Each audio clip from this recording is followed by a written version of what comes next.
दोस्तों शुरू करने से पहले डिस्क्लेमर कि वीडियो सिर्फ और सिर्फ एजुकेशनल पर्पस के लिए है, इन्वेस्टमेंट एडवाइस नहीं है। तो वीडियो को देखकर आप सीख सकते हो और इन्फॉर्मेशन को ले सकते हो।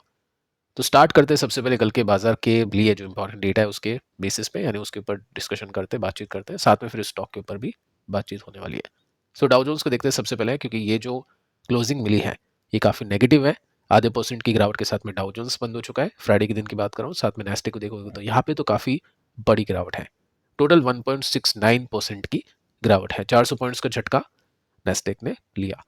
साथ में आप देख सकते हैं कि जो एआई कंपनी के स्टॉक्स हैं, एनवीडिया 4% के साथ में नीचे, ऑरिकल को देख सकते हैं, ये भी 4-5% के साथ में नीचे आके बंद हुआ। ये 10-11% के साथ में क्रैश हुआ था, बट उसके बाद में रिकवरी के साथ में क्लोजिंग है। स्टिल स्टॉक 5% के साथ में नीचे।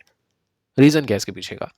नंबर्स अच्छे नहीं आ पा रहे, वैल्यूएशन अभी के समय काफ़ी ऊपर है, काफ़ी बाइंग हो गई थी, तो काफ़ी बड़ी एक्सपेक्टेशंस अब इनसे चल रही है अर्निंग्स बेसिस में, बट वैसे रिजल्ट कंपनी पेश नहीं कर पा रही है।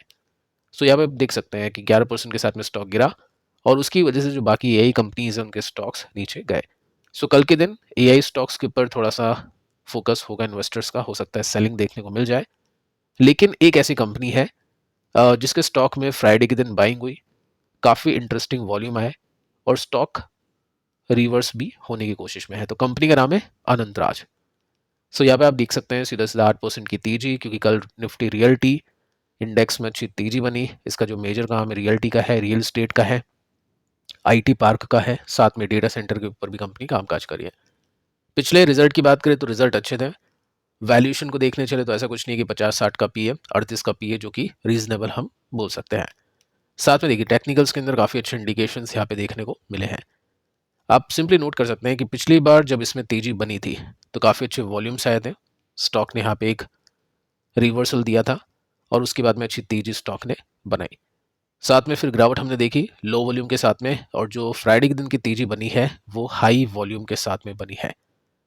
अगर स्टॉक अच्छा करता है, निफ्टी अच्छा करती है, निफ्टी रियल्टी अच्छा करता है, तो उसके बेसिस पे अगर स्टॉक ने अच्छा किया तो कौन कौन से रेसिस्टेंस है जो काम आ सकते हैं। तो फर्स्ट जो रेसिस्टेंस है वो हो सकता है ये देखने को मिले, जो कि अभी की जो प्राइस है वहां से 12% ऊपर है। साथ में अगर हम इस रेसिस्टेंस की बात करें तो ये 34% ऊपर है। गैप काफ़ी अच्छे हैं, देखते हैं कि ये अपने स्विंग को पूरा कर पाता है या फिर वापस अपने सपोर्ट के आसपास जाता है, क्योंकि जब भी नेटवेब की तेजी आई थी तो उस समय स्टॉक यहीं पे था। वापस स्टॉक यहाँ पे पहुंच चुका है और उसके बाद में ये जो रेसिस्टेंस है ये पहले भी स्टॉक ने लिए थे। तो एटलीस्ट देखते हैं 12% की जो गैप है वो स्टॉक कवर कर पाता है या फिर नहीं। ये जो स्टॉक ये रडार पे रहेगा। सेकंड अब आते हैं गोल्ड एंड सिल्वर के ऊपर। देखो बुलिश ट्रेंड अभी के समय बना हुआ है, लेकिन एक्सपर्ट को ऐसा लग रहा है कि यहाँ से और भी ऊपर जाएगा। प्रॉफिट बुकिंग देखने को मिली थी थोड़ी सी, बट उसके बाद भी काफ़ी अच्छा ट्रेंड है। ट्रेंड के अंदर कोई भी कमी नहीं है, ट्रेंड काफ़ी अच्छा है। उसको भी एक बार हम चेक कर लेते हैं कि किस तरह की तेजी बनी है। 2.5% के साथ में गोल्ड ऊपर गया। ईटीएफ की बात करो, ठीक है, सिल्वर को देख लेते हैं। तो यहाँ पे तकरीबन 3% की तेजी, और चार्ट को देखें ना तो अब ये वीकली चार्ट आपके सामने है और इसके अंदर आपको पूरा लॉन्ग टर्म का ट्रेंड देखने को मिलेगा। तो पहले अपन ने देखा नहीं ब्रेकआउट वगैरह, क्योंकि ब्रेकआउट हुआ नहीं था। तो यहाँ तक कि हमने बातचीत की थी डे चार्ट के बेसिस पे और वो जो मूव है वो कैप्चर भी हो गया। अब हम बात कर सकते हैं ऑल टाइम हाई के बारे में, क्योंकि पहले जब स्टॉक ने यानी ईटीएफ ने ब्रेकआउट दिया था उसके बाद में अच्छी तेजी, यहाँ पे एक ब्रेकआउट मिला अच्छी तेजी, यहाँ पे ब्रेकआउट मिला अच्छी तेजी, अब ये ब्रेकआउट मिल चुका है। इसी वजह से ट्रेंड इसका काफ़ी अच्छा है और एक्सपर्ट ऐसा बताने की कोशिश करें। साथ में मैं भी अग्री कर रहा हूँ, क्योंकि चार्ट के बेसिस पे आप भी अग्री करोगे तो यस, कोई प्रॉफिट बुकिंग आई थिंक नहीं करेगा, करेगा तो बेवकूफ़ी होगी, क्योंकि कोई सिग्नल अभी इसमें नहीं मिले हैं बुकिंग के। बाकी ब्रेकआउट ट्रेडर अपने स्टॉप लॉस के साथ में काम करना शुरू कर देते हैं। जैसे मान लो ब्रेकआउट हुआ कल के दिन, तो कल के दिन बाइंग करी और ये जो रेसिस्टेंस होता है ऑल टाइम हाई का, इसके नीचे 2-3% नीचे स्टॉप लॉस लगा देते हैं कि यहाँ पे घूमेगा तो अपने छोटा सा जो नुकसान होगा उसको बुक करूंगा, और नहीं घूमा तो फिर ये जो ट्रेंड है अगर मिल जाता है तो मैं इसको कैप्चर करूंगा। ठीक है, तो वो स्ट्रैटेजी ब्रेकआउट ट्रेडिंग में अप्लाई होती है। गोल्ड एंड सिल्वर अच्छा करें, इट मीन्स मार्केट थोड़ा सा अंडर परफॉर्म कर सकता है, लेकिन ठीक है, गोल्ड एंड सिल्वर वाले जो इन्वेस्टर्स है उनके भी चांदी है। तो चांदी को भी देख लेते हैं। चांदी के अंदर भी आप देख सकते हैं यहाँ पे जो ब्रेकआउट हुआ तो एक मूव मिला अच्छा खासा, उसके बाद में वापस से एक ब्रेकआउट हुआ, अच्छी तेजी मिली, वापस से दोस्तों एक ब्रेकआउट हो चुका है। देखते हैं कि किस तरह से ये तेजी में आते हैं। यहाँ पे किसी ने क्वेश्चन किया कि जब स्टॉक ऊपर जाते हैं तो उसके अंदर क्या होता है, वैल्यूएशन होती है, ऊपर नीचे, ठीक है।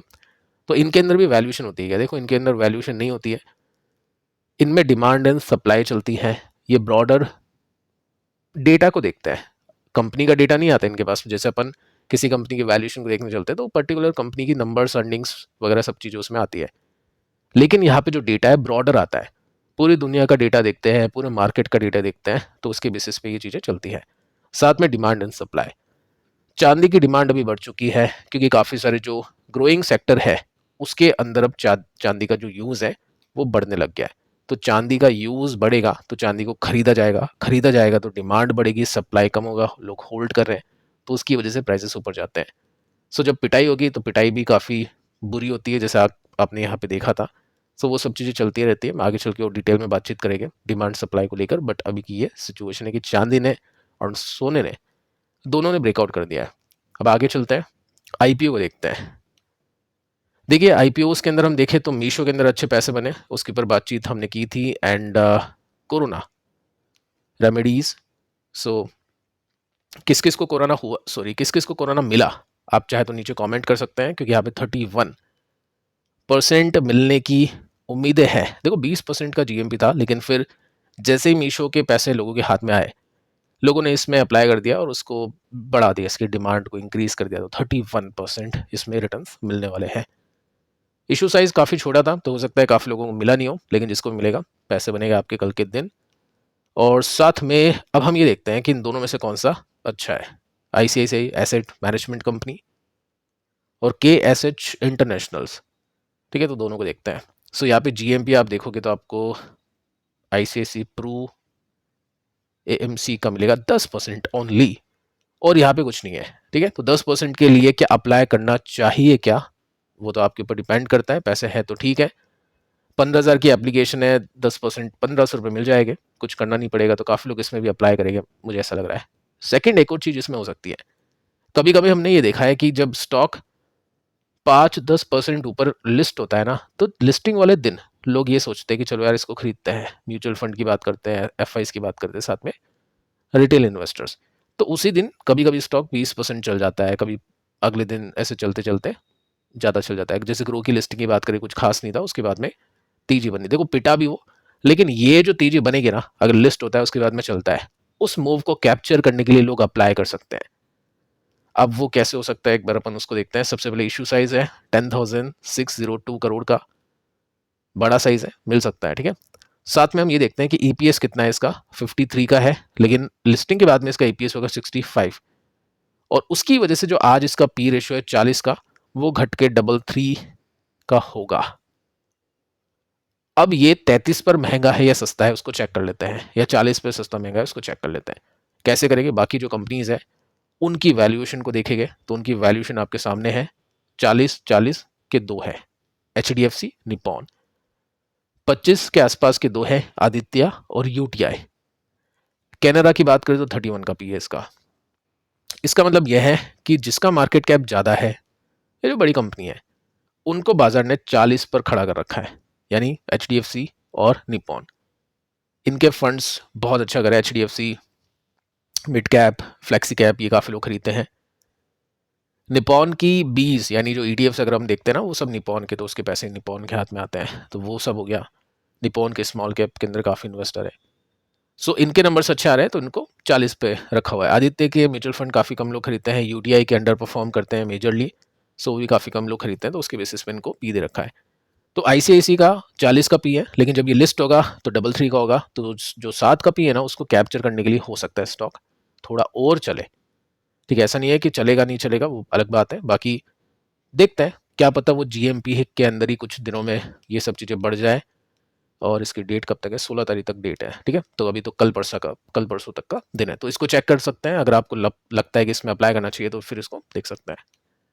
इसके बाद में देखिए दोस्तों, अब बात करते हैं कि निफ्टी में क्या हो सकता है, क्योंकि डेटा क्या कहता है निफ्टी का, उसको देख लेता है। सो पहले तो मार्केट रिएक्ट करेगा इन्फ्लेशन को लेकर। इन्फ्लेशन कितना बढ़ा था, 0.71% नवंबर में, और एक्सपेक्टेशंस कितनी थी, इतनी थी, कुछ खास नहीं थी, ज़्यादा गैप नहीं है एक्चुअल और फोरकास्ट के बीच में, लेकिन ठीक है, इन्फ्लेशन हम बोल सकते हैं थोड़ा सा ज़्यादा आया है फोरकास्ट के कंपैरिजन में। कम नहीं है, कम होता तो फिर मार्केट उसको पॉजिटिवली देखता। तो एक तो डाउ जोन्स नीचे है, नेस्टेक नीचे है, बाकी डेटा भी ऐसा कुछ बहुत अच्छा आया नहीं है। सो देखते हैं कल निफ्टी किस तरह से खुल सकता है। बाकी चांसेस तो कम है इस डेटा को देखें तो, लेकिन कुछ और भी डेटा जो पॉइंट्स है ना वो मार्केट के ऊपर अप्लाई हो गए। जैसे आप ये देख सकते हैं कि यूएस के जो लॉ मेकर्स हैं यानी जो सांसद है, उन्होंने बोला है कि ट्रंप को स्क्रैप कर देना चाहिए 50% टैरिफ इंडिया के ऊपर से, यानी 50% का जो टैरिफ है उसको हटा देना चाहिए। इसके पीछे का रीज़न है कि हम बहुत अच्छे पार्टनर है यूएस के, तो ऐसा करना चाहिए। अब देखते हैं होगा नहीं होगा, बाकी ये न्यूज़ अच्छी है। साथ में आप ये भी देख सकते हैं कि अभी कुछ दिनों के अंदर जब से टैरिफ बढ़ा है तब से मोदी जी और ट्रंप की 3 बार कॉल पे बात हो चुकी है। अब ये लोग कॉल पे क्या बात करते हैं मुझे पता नहीं, बाकी टैरिफ को लेकर कोई बात की होगी तो अच्छी बात है, क्योंकि अभी तक तो ऐसा कुछ देखने को मिला नहीं कि टैरिफ हटेगा। बाकी ठीक है, ये देख सकते हैं मतलब 3 बार कॉल पे बात हो चुकी है। सो देखते हैं क्या आउटकम आता है। बाकी निफ्टी की बात करें तो निफ्टी अभी के समय ऑल टाइम हाई के नज़दीक है, ब्रेकआउट करने में थोड़ी सी डिफिकल्टी होगी निफ्टी को, क्योंकि मल्टी ईयर हाई हम बोल सकते हैं 2024 के अंदर ये हाई लगा था, उसके बाद में 25 भी अल्टीमेटली कंप्लीट होने को है। सो 1 साल से भी ज़्यादा का टाइम यहाँ पे गुजर चुका है। बाकी हम डे चार्ट के अंदर देखें तो आपके सामने सिचुएशन है ही, इसके अंदर हम देख ही सकते हैं निफ्टी डाउन ट्रेंड के अंदर है, इस रेसिस्टेंस को लेके प्रॉफिट बुकिंग होती है। तो देखते हैं कल नीचे जाता है या फिर ये ब्रेकआउट करता है। अब दोस्तों एक इंटरेस्टिंग कंपनी के स्टॉक के ऊपर बातचीत करते हैं। ऐसा कुछ नहीं आपको खरीदना बेचना है, ये मैं आपको पहले बता देता हूँ, जस्ट आप रिसर्च करिए अपनी। एक ऐसी कंपनी है जिसके पहली बात तो रिजल्ट Q2 के अच्छे गए, सेकंड एफआईज उनमें बाइंग करिए, डीआईज भी उनमें बाइंग करिए।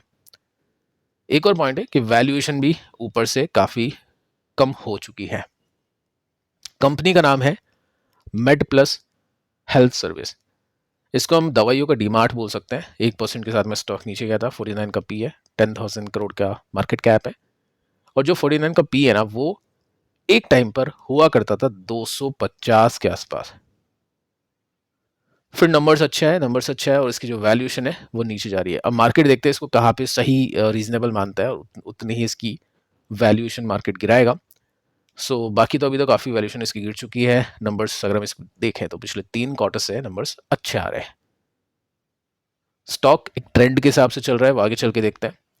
ट्रेंड अगर आप देखोगे तो दिख जाएगा आपको चार्ट के अंदर, बहुत ही सिंपल है। बाकी कंपनी क्या काम करती है वो देख सकते हैं। इंडिया की लीडिंग फार्मा कंपनी है, फार्मेसी कंपनी है, सेकंड लार्जेस्ट फार्मेसी रिटेलर है इंडिया के अंदर, जो मेजरली ऑफलाइन काम करता है, just like D mart. 4552 stores इसके पास में है, 12 स्टेट्स के अंदर, एक यूटी के अंदर। अब हम थोड़ा सा और आगे चलते हैं और इसके अंदर आप देख सकते हैं इसकी एक ऑनलाइन जो एप्लीकेशन है वो भी है, पर उसके अंदर से कंपनी को कुछ खास नहीं मिलता है, जस्ट 5% का फायदा होता है ई कॉमर्स प्लेटफॉर्म से, जस्ट लाइक डी मार्ट। सो अब हम ये देख लेते हैं कि सेल्स कैसी है। सेल्स अच्छी है, ये उनके बेसिस पे नहीं है, वाइनवा बेसिस का डेटा है, तो इंक्रीज करिए। प्रॉफिट बीच बीच में देखो गिरते पड़ते रहते हैं, लेकिन पिछले 3 क्वार्टर में हम ये देख सकते हैं कि मार्केट की एक्सपेक्टेशंस इसने बीट की, तो वो प्लस पॉइंट है। उसके आगे देखिए अब एफआईज ने इसमें बाइंग की है। पिछले 2-3 क्वार्टर से हम देखें तो 15% के स्टेक था, जो कि बढ़ के 16% के ऊपर जा चुका है। इसके बाद में डीआईएस की बात करें तो डीआईएस ने भी इतना कुछ खास तो नहीं, लेकिन 25% का स्टेक था जो कि 26% कर दिया है। ये 27 से थोड़ा सा घटाया था, वापस से यहाँ तक स्टेक एफआईएस के साथ में डीआईएस भी बढ़ा रही है। पब्लिक ने थोड़ा सा माल बेचा है, ठीक है। साथ में हम इसके टेक्निकल्स को देखें तो टेक्निकल्स के अंदर कुछ स्विंग्स देखने को मिलता है, जैसे यहाँ पे एक स्विंग निकला, ये एक स्विंग निकला, ये एक स्विंग। अगर ये एक स्विंग कंप्लीट होता है तो आज की जो प्राइस है ना उससे 28% का गैप है रेसिस्टेंस के बीच में। सो नंबर सही है, बाकी डेटा तो ठीक है, डेटा तो इसके फेवर में ही जा रहा है। बाकी टेक्निकल्स भी हम देखें, सो एक सपोर्ट इसने यहाँ पे लिया है, अगला सपोर्ट इसका यहाँ पे है, लेकिन स्टॉक मूव करने की कोशिश कर रहा है ऊपर की तरफ, तो इसके ऊपर अपनी स्टडी कर सकते हैं, इसको आप रडार पर रख सकते हैं। बाकी दोस्तों फिलहाल इस वीडियो में इतना ही। कल परसों की वीडियोस आप जरूर से देखना, उसके अंदर भी काफ़ी सारी कंपनीज, काफ़ी सारे डेटा हमने डिस्कस किए। मिलते हैं कल, तब तक के लिए शुभ रात्रि।